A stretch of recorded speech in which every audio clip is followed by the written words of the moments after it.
Hello everyone.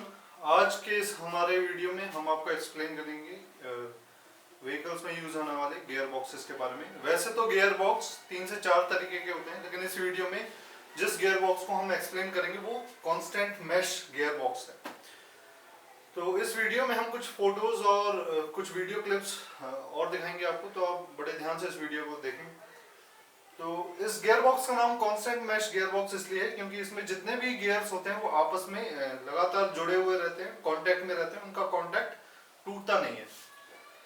तो यहाँ पे ये जो शाफ्ट आप देख रहे हो, ये इनपुट इस शाफ्ट में आ रहा है, तो इस शाफ्ट को हम इनपुट शाफ्ट कहेंगे। यहाँ पे इनपुट जो इसे मिल रहा है वो इंजन से मिल रहा है, इंजन से क्लच, क्लच से ये शाफ्ट जुड़ी हुई है। नीचे जो आप शाफ्ट देख रहे हो ये काउंटर शाफ्ट है, और काउंटर शाफ्ट के ऊपर जितने भी गियर्स हैं वो सारे के सारे गियर्स इस शाफ्ट से जुड़े हुए हैं इस तरीके से कि अगर ये गियर घूमा तो ये शाफ्ट भी जरूर घूमेगी, या अगर ये शाफ्ट घूमी तो ये गियर जरूर घूमेगा। ऊपर जो आप शाफ्ट देख रहे हो ये आउटपुट शाफ्ट है। ये शाफ्ट आगे जाके जुड़ जाती है प्रोपेलर शाफ्ट से या डिफरेंशियल से, फिर उसके बाद टायर्स में ये जुड़ जाता है और टायर्स को राउंड या पावर मिलने लग जाती है। तो आउटपुट शाफ्ट के ऊपर जितने भी गियर्स हैं वो सारे के सारे फ्री हैं, यानी अगर ये गियर घुमा तो ये शाफ्ट नहीं घूमेगी। आउटपुट शाफ्ट के ऊपर आप यहाँ पे ग्रीन कलर का ये गियर देख रहे हो, इसे हम स्लीव कहते हैं। स्लीव जो है इंटरनल गियर है, तो स्लीव अगर घूमी तो ये शाफ्ट भी जरूर घूमेगी, या अगर ये शाफ्ट घूम रही है तो स्लीव भी जरूर घूमेगी। तो ये काम किस तरीके से करता है, तो सबसे पहले हमारे को इंजन से ड्राइव मिलती है इनपुट शाफ्ट पे, तो ये गियर घूमने लग जाता है, और ये गियर जब घूमेगा तो ये गियर इस गियर से जुड़ा हुआ है जो कि काउंटर शाफ्ट पे है। तो अगर ये गियर घूमा तो ये शाफ्ट घूमेगी, और जैसे ये शाफ्ट घूमने लग जाती है तो बाकी के सारे गियर्स भी घूमते हैं। इन गियर्स के साथ ये सारे गियर जो अटैच्ड हैं वो भी राउंड लेने लग जाएंगे, लेकिन क्योंकि ये सारे के सारे गियर्स आउटपुट शाफ्ट के ऊपर फ्री हैं तो सिर्फ ये गियर्स घूमेंगे, ना कि ये शाफ्ट घूमेगी। तो यहाँ पे हमने ये सेलेक्टर आर्म ड्रॉ कर रखा है। सेलेक्टर आर्म जो है वो स्लीव से जुड़ा रहता है। यहाँ पे 3 स्लीव है, 1 2 3, तो तीनों से जुड़ा रहता है। सेलेक्टर आर्म वो हैंडल है जिससे आप गियर्स चूज करते हो, first gear, second gear, third gear. तो यहाँ पे देख सकते हो ये 3 गियर वाला गियर बॉक्स है, 3 प्लस रिवर्स। तो first, second, third. First gear सबसे बड़ा होता है, सेकंड उससे छोटा, थर्ड उससे भी छोटा। रिवर्स गियर जो है वो लगभग या तो फर्स्ट गियर के बराबर रहता है या उससे थोड़ा छोटा होता है। कुछ गियर बॉक्सेस में तो फर्स्ट गियर को ही एज अ रिवर्स गियर हम यूज करते हैं।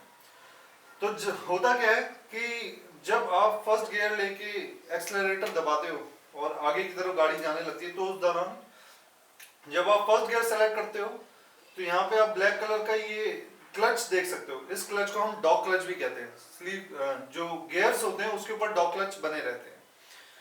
तो जब आप स्लीव से फर्स्ट गियर सेलेक्ट करते हो तो ये आगे जाके डॉग क्लच आपस में जुड़े आते हैं। तो क्योंकि स्लीव हमारा जो है इस शाफ्ट से जुड़ा हुआ है, तो जब स्लीव इससे जुड़े आता है तो स्लीव जो है इस शाफ्ट को इससे कनेक्ट कर देता है गियर से, फर्स्ट गियर से। तो यहां से पावर आ रही है, ये पूरी शाफ्ट घूम रही है, सारे गियर्स घूम रहे हैं, लेकिन अभी शाफ्ट नहीं घूम रही।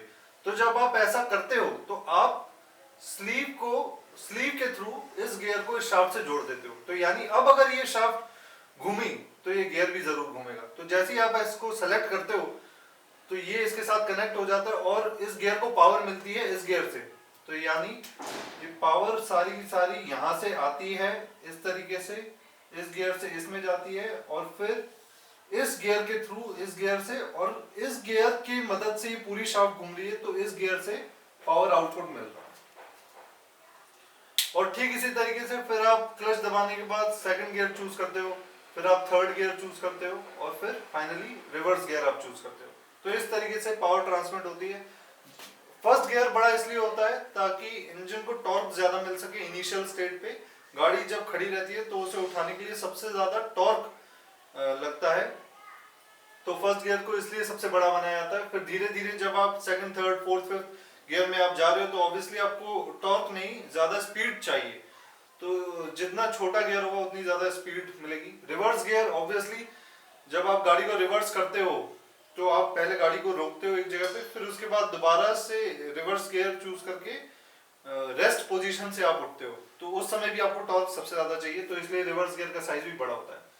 रिवर्स गियर में एक आइडलर गियर का भी इस्तेमाल किया जाता है रिवर्स गियर को चूज करते वक्त। तो जब आप रिवर्स गियर को चूज करते हो तो यहाँ से पावर इनपुट आई और इस गियर के थ्रू पहले इस गियर में जाएगी, ये आइडलर गियर है, तो ये एंटी क्लॉकवाइज घूम रहा है, ये क्लॉकवाइज घूम रहा है, और फिर ये दोबारा एंटी क्लॉकवाइज घूम रहा है, तो आउटपुट हमारा जो है वो एंटी क्लॉकवाइज घूमने लग जाता है, जिसकी मदद से टायर उल्टे घूमने लग जाते हैं। किसी भी गियर बॉक्स में एक वेंट पोर्ट जरूर होता है। वेंट पोर्ट इसलिए क्योंकि जब भी गियर आपस में मिलके चलते हैं या कोई भी मैकेनिकल डिवाइसेस आपस में मिलके चलते हैं एक कॉम्पैक्ट एक बंद स्पेस में, तो वो वहां की जो गैसेस होती है उसको कंप्रेस करते हैं। तो इस गियर बॉक्स के अंदर जितनी भी गैसेस होती हैं वो जो कंप्रेस होती है वो सारी की सारी इस वेंट पोर्ट से बाहर निकलती आती हैं, ताकि अंदर जो है वो प्रेशर ज्यादा ना डेवलप हो गियर बॉक्स से। तो इस तरीके से ये गियर बॉक्स हमारा काम करता है। अगर आपको इस वीडियो से रिलेटेड कोई भी क्वेरी करनी हो तो feel free to ask. Thank you.